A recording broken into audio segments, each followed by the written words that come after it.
financial relations and legislative relations. And the remaining, the administrative relations and other parts will be covered in the next webinar. As part of the central state relations in India, in the Indian federal setup, the constitution divides legislative, executive, and judiciary functions between the states. Legislative, executive, and financial functions between the center and states. In India, the federal structure adopted has made a clear-cut distinction between union and state functions and also its sources of revenue. States have been given an exclusive authority to levy and collect some taxes and also to share the revenue realized from certain union taxes.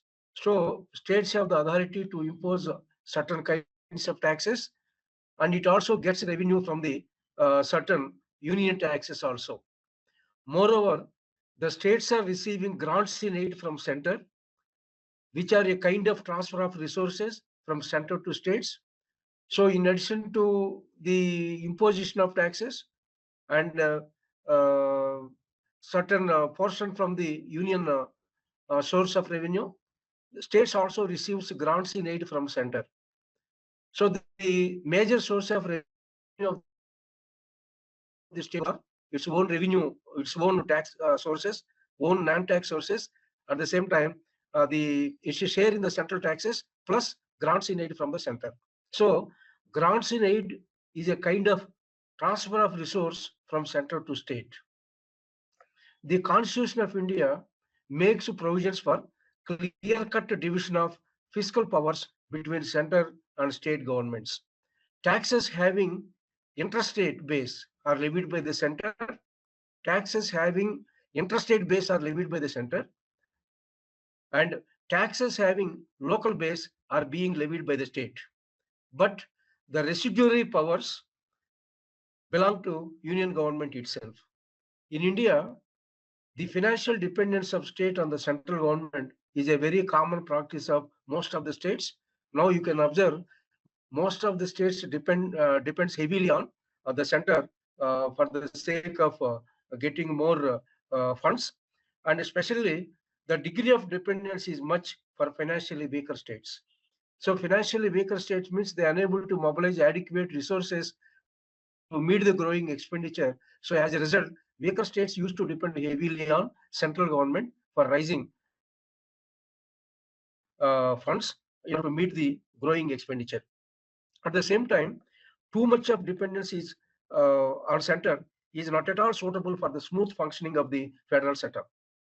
The Article 280 of the Indian Constitution made provision for appointing a finance commission by the president.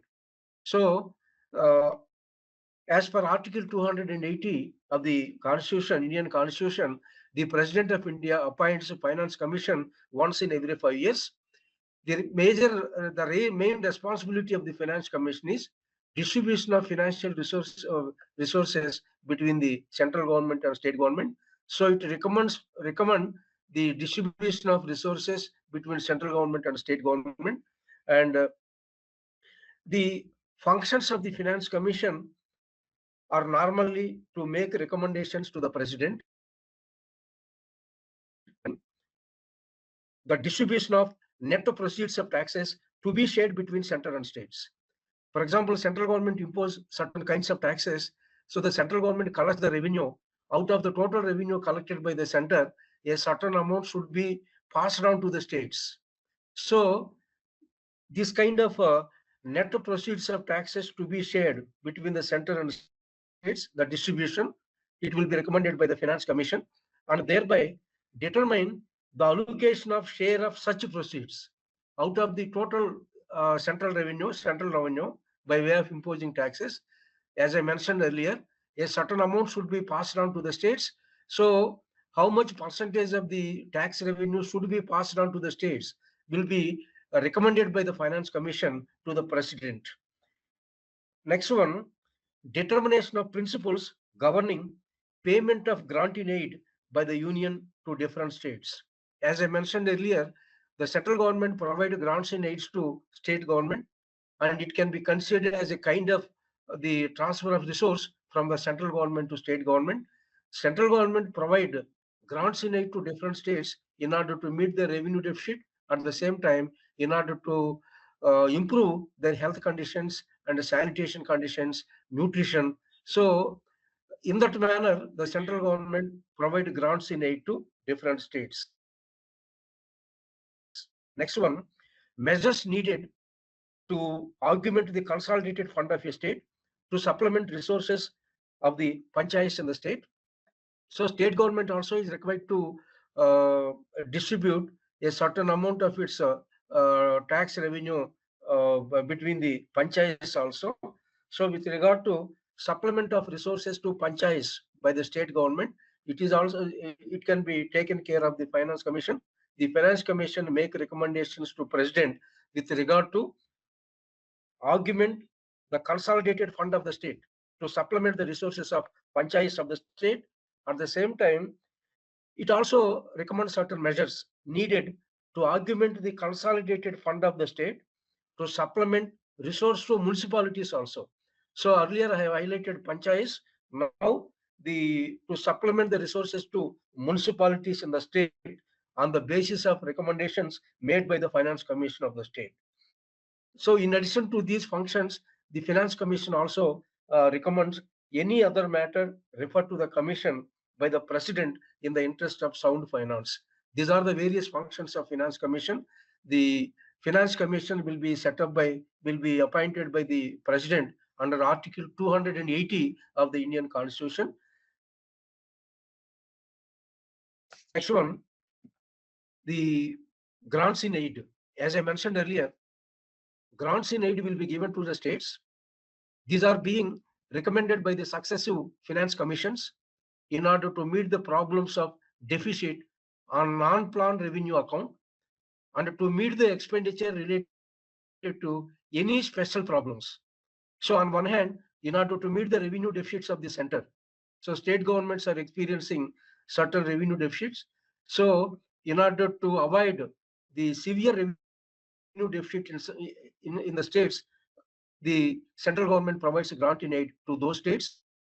In addition to that, for any special problem peculiar to the state, if any state government is experiencing certain peculiar problems, in order to eliminate such kind of problems, in order to avoid such kind of problems by the state, the central government also provide grants in aid to the state, and also for the upgradation of administration of the standards of administration in the state. So here I mentioned, number one, I mentioned grants in aid to states are being recommended by successive finance commissions. For example, so far the president, the successive presidents have appointed 15 finance commissions, and now the 16th finance commission commencing April 1st, 2026. So the finance commission recommends grant in aid to states to meet the problems of deficit on non-planned revenue account. Number two, to meet any specific problem. Number three, upgradation of the standards of administration in the state. The articles 268 to 293. I repeat again, articles 268 to 293 contained in part 12 of the Constitution deal with central state financial relations. As per Article 275(1), the Parliament can issue grant in aid of the revenues to such states as Parliament may determine, and different sums may be fixed for different states. This is about Article 275 of 1. As per Article 282, the union or a state may make any grants for any specific purpose. This is about Article 282. So the Article 282 states the union or a state may make any grants for any specific purpose. As per the Constitution Act 2016 of 101 amendment, change that it states changing the tax structure and introduce the GST. So to change the tax structure and introduce GST, the Constitution Act 2016 came into existence. Constitution Act 2016. So it is a 101 amendment. Based on this amendment, the government has authority to change the tax structure and introduce goods and service tax. Such an amendment can empower the states and center to levy and collect the goods and service tax. Now we will see the recommendations of 15th Finance Commission. Here you have to observe, as I mentioned earlier, the central government, state governments will have a share in the uh, central tax revenue. In the total tax revenue, state governments will have a share. So it is one of the recommendations of Finance Commission. Now the 15th Finance Commission, as per the recommendations of 15th Finance Commission, states should receive 41% of the divisible pool of central taxes. So out of the total tax revenue of the central government, 41% should be passed on to the states for 2021-26 period. It is one of the major recommendations. So out of the total tax revenue of the central government, 41% should be passed on to states. Number two, here we have to remember how this the entire 41% will be shared between the states. For that, every finance commission will come up with certain recommendations. So the distribution among the states includes weightage of the factors like certain, say for example, sometimes we observe from the newspapers, we observe Uttar Pradesh has been receiving the highest amount of share from the central tax revenue as compared with other states, because population is also one of the criteria. Here we can take the factors like income distance. The income distance will have 45% of weightage. Population, 2011 population will be taken into account. Population will have a weightage of 15%. Demographic performance. For example, if you maintain low population growth, that is where recently southern states are demanding for highest share in the central taxes, because these states have succeeded in reducing the population growth. So the demographic performance will be given 12.5% of weightage in terms of distribution of revenue between the state governments. And area, the concerned state government area will have 15% weightage, and forest and ecology will has 10% of weightage. Tax and fiscal efforts has 2.5% of weightage. Once I repeat, as it has some importance, particularly for students like you appearing for various exams. As I mentioned earlier, 41% of the central tax revenue, out of the total tax revenue of the central government, 41% should be passed on to the states. Number one. Number two, how this amount will be 41% of the total tax revenue will be distributed among the states. For that, 15th Finance Commission has come up with a criteria. Every Finance Commission will come up with a criteria. Like that, 15th Finance Commission, which was in force between 2021 to 2026. Based on this criteria, central tax revenue will be distributed between the states. Weightage of 40%, population 15%, demographic performance 12.5%, forest and ecology 10%, area 15%, tax and fiscal effort 2.5%. Number three, the commission recommended a fiscal deficit reduction for central government, aiming for 4% of GDP by 2025-26. Third one, I told the central government should reduce its fiscal deficit to 4% of GDP. 4% of GDP. In the last budget, you might have observed, it was targeted at 4.4% of GDP last budget. But the 15th Finance Commission says central government is required to reduce its fiscal deficit to 4% of GDP by 2025-26. The 15th Finance Commission recommended grants of 2,94,514 crore for 17 states over the period 2021-26 to address the revenue deficit. Because as I mentioned earlier, some state governments are experiencing severe revenue deficits. Revenue deficit is nothing but excess of revenue expenditure over revenue receipts. So for such state governments, central government will provide grant in aid. So the grant in aid helps the state governments to reduce their revenue deficit.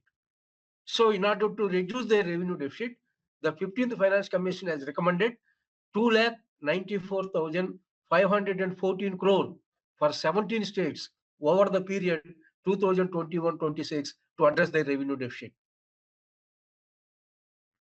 The 15th Finance Commission recommended creation of national and state disaster management funds with an allocation of 12,390 crore for the national fund and 28,983 crore for state level funds.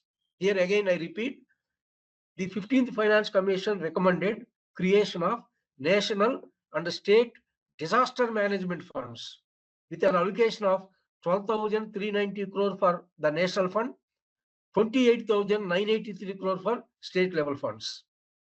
Next one, the 15th Finance Commission recommended grants for sectors including nutrition, health, pre-primary education, judiciary, and railways. So the 15th Finance Commission has recommended the central government to provide grants to states in the fields of nutrition, for meeting the nutrition expenditure, health, pre-primary education, judiciary, and railways. The 15th Finance Commission recommended 49,599 crore in state-specific grants for areas such as social needs, administrative governance, water and sanitation, tourism. So for these activities, particularly for meeting the expenditure towards social needs, administrative governance, water and sanitation, tourism, the 15th Finance Commission recommended 49,599 crore in state specific grants. This much of amount was recommended by the 15th Finance Commission as a state specific grant. Next, the 15th Finance Commission expects that the health spending of the states will be more than 8% of their budget by 2022. So the 15th Finance Commission expects the state governments are required to enhance their expenditure towards health by 8% of their total budget. So out of the total budget, more than 8% of the amount should be allocated for health sector. Like that, the 15th Finance Commission has advised the state governments. The 15th Finance Commission recommended a modernization fund for defense and internal security. Modernization fund for defense and internal security of 2,38,354 crore for 2021-26 period. So in these 5 years, for for defense and internal security, a modernization fund worth of 2,38,354 crore was recommended by the 15th Finance Commission. The 15th Finance Commission proposed establishment of high-level state-level committee to review and monitor utilization of state and sector-specific grants. So the central government is providing grants to state government in order to meet the revenue deficits on one hand. On the other hand, just now I mentioned about some of the fields also I mentioned, to review and monitor the how the state governments are making or utilizing these funds. The state level, the high level committee is to be set up. That high level committee of the state will monitor the utilization of state and state specific grants. For disaster risk management, the cost sharing pattern between center and state. For disaster risk management, some expenditure will be incurred.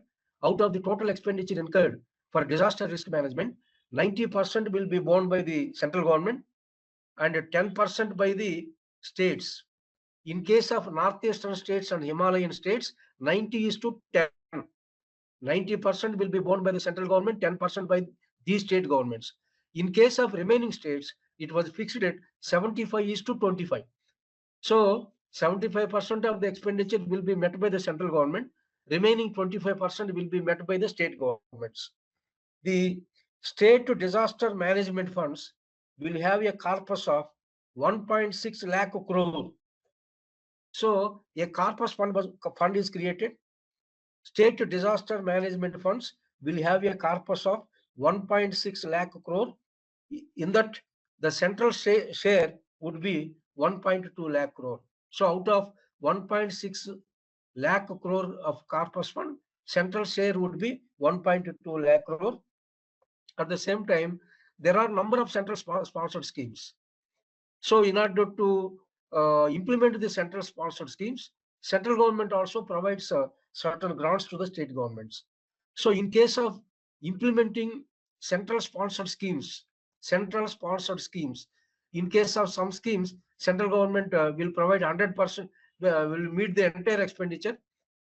And in case of certain schemes, 80% will be borne by the central government. So such central sponsored schemes, now the 15th Finance Commission has recommended a threshold should be fixed for annual allocation to central sponsored schemes. So a threshold limit is to be imposed. Like this, the 15th Finance Commission has recommended, below which the funding for central sponsored schemes should be stopped. One limit should be fixed. For example, out of the total expenditure made by the state government under Mahatma Gandhi Rural Employment Guarantee Act, NREGA program, so it is completely central sponsored program. So as per the recommendation of 15th Finance Commission, a certain limit will be fixed by the central government. That much amount only will be passed on to the states.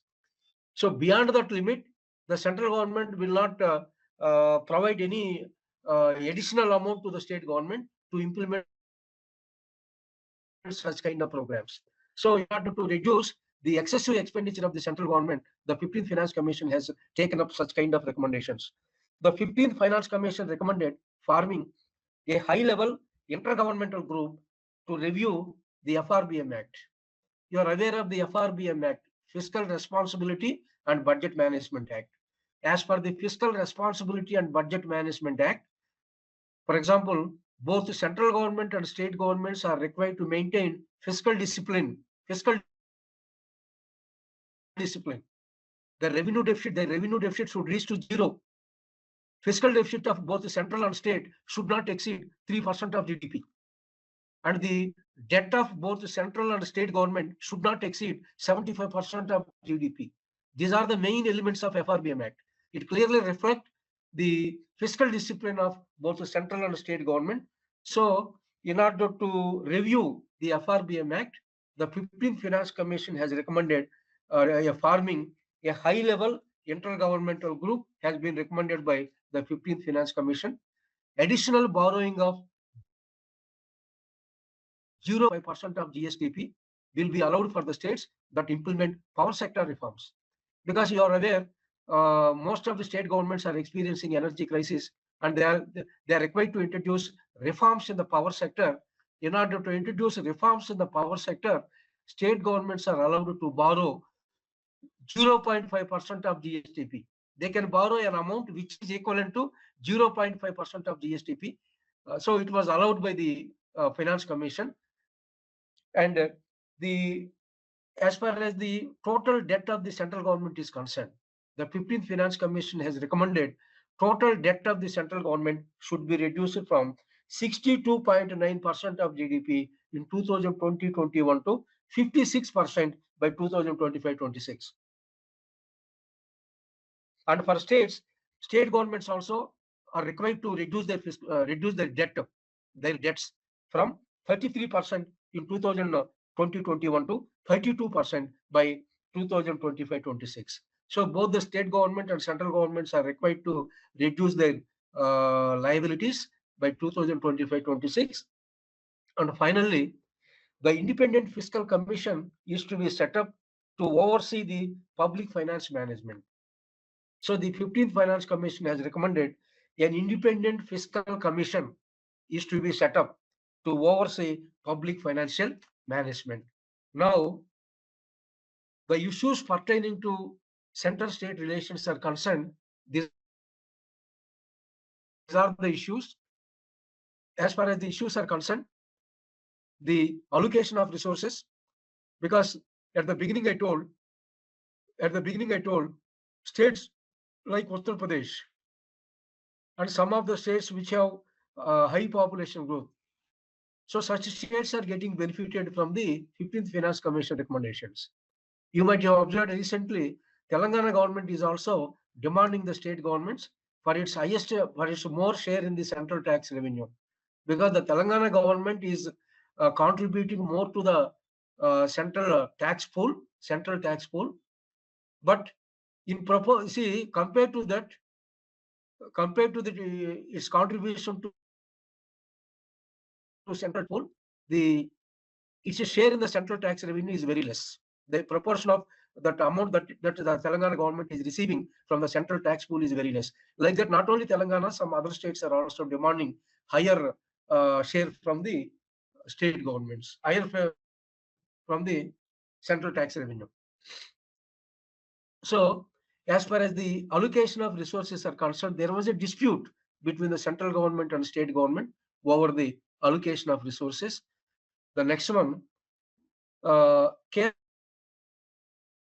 has filed a suit in the Supreme Court of India seeking to declare CAA as unconstitutional. Chhattisgarh also has filed a similar suit challenging constitutional validity of National Investigation Agency Act. And some state governments are claiming that Article 356 was nearly always employed by political purposes. So some political parties are making use of Article 356 for their political purpose rather than a real breakdown of constitutional machinery. And Office of the Governor also recently we have observed. See, just 2 to 3 years before, we have seen the dispute between Delhi state government and governor and the lieutenant governor of Delhi. And for the last some years, we have been observing such disputes between governor of Tamil Nadu and the state government.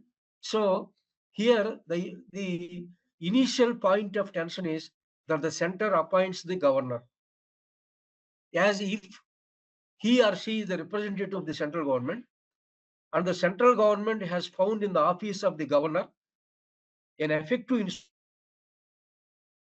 instrument to capture power for itself. So these are the various issues. As far as the allocation of resources are concerned, there was a dispute between center and some of the state governments, and because the criteria I have explained. So based on the criteria, some states are getting huge amount from the central tax pool, though their contribution to the central tax pool is very less. At the same time, political parties are misusing Article 356, and there are some disputes between governor and certain state governments. So at the end, lastly, now the 16th Finance Commission, as I mentioned earlier, the 16th Finance Commission commencing April 1st, 2026 is chaired by Aravind Panagaria. Same, the 16th Finance Commission responsibilities also will be the same as 15th Finance Commission. All Finance Commission's functions are the same. So they are required to recommend measures for distribution of central tax revenue between state and center. They are required to make recommendations for grant in aid, and they are required to make recommendations on improving the local governance. So they recommendations to President of India. The 16th Finance Commission also focuses on disaster management financing and urbanization challenges. As far as the key challenges before 15th Finance Commission is concerned, these are the key challenges.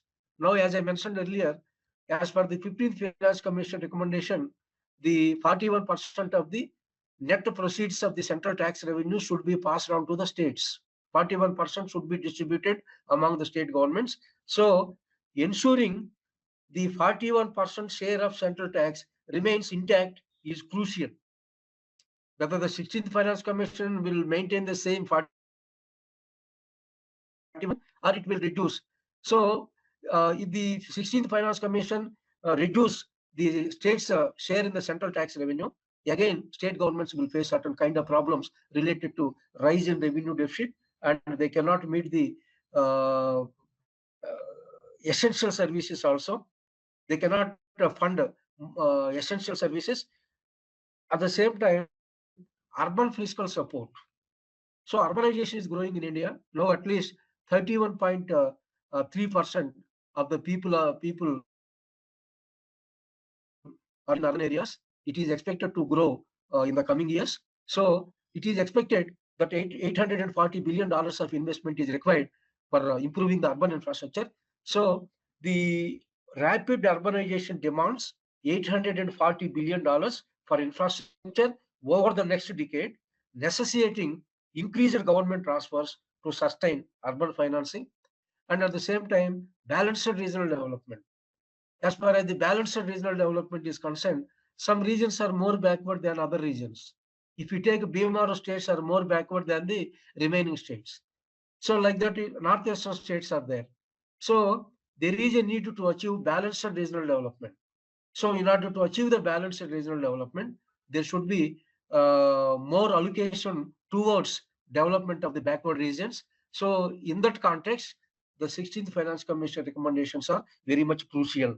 And reforming the central sponsored schemes and debt. Already just I mentioned about both the central government and state governments are experiencing severe debt, and they are experiencing severe fiscal issues. So in this context, the 16th Finance Commission, while making recommendations, 16th Finance Commission may experience such kind of challenges. And I am grateful to Sakshi Education for giving this opportunity to speak on the central state relations related to fiscal relationship between central and state governments. Thank you.